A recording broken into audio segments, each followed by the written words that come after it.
ये कहानी एक ऐसी लड़की की जो महाराष्ट्र के एक छोटे से गांव गरीब और दलित परिवार में जन्मी कल्पना सरोज की।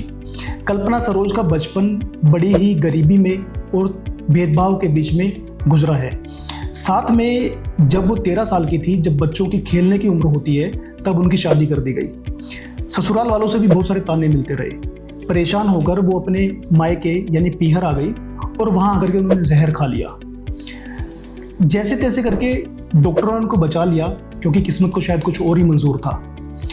अब वो जब हॉस्पिटल में थी तो बेड पर लेटे लेटे सोच रही थी कि अगर मैं मर जाती तो क्या होता, क्या गरीबी खत्म हो जाती, क्या भेदभाव खत्म हो जाता।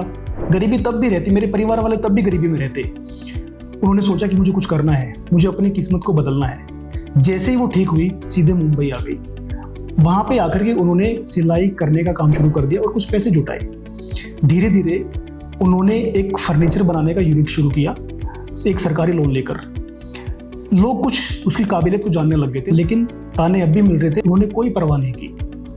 अब समय था कुछ करके दिखाने का। उनको पता चला कि एक कंपनी कामिनी ट्यूब्स लिमिटेड करके सेल हो रही है, वो बंद होने की कगार पे है।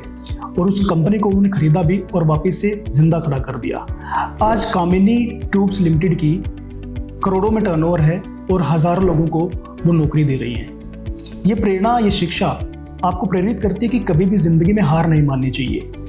अगर आप हारते हैं तो आप ये कहानी याद कर लीजिए कि कल्पना सरोज ने जिंदगी में कैसे संघर्ष किया और वो कैसे आगे बढ़ी। वो आज भी कहती हैं कि मैं कोई खास नहीं हूँ, मैं आप लोगों की तरह ही हूँ, बस मैंने हार मानने से इनकार कर दिया है। तो ये वक्त है आपके लिए कुछ करने का, कुछ कर गुजरने का। अगर आप हार चुके हैं, अपनी किस्मत को दोष दे चुके हैं, तो देखिए, राहें किसी के लिए आसान नहीं होती। आप भी आज आगे बढ़िए, आपके लिए भी समय ही समय है। जय हिंद।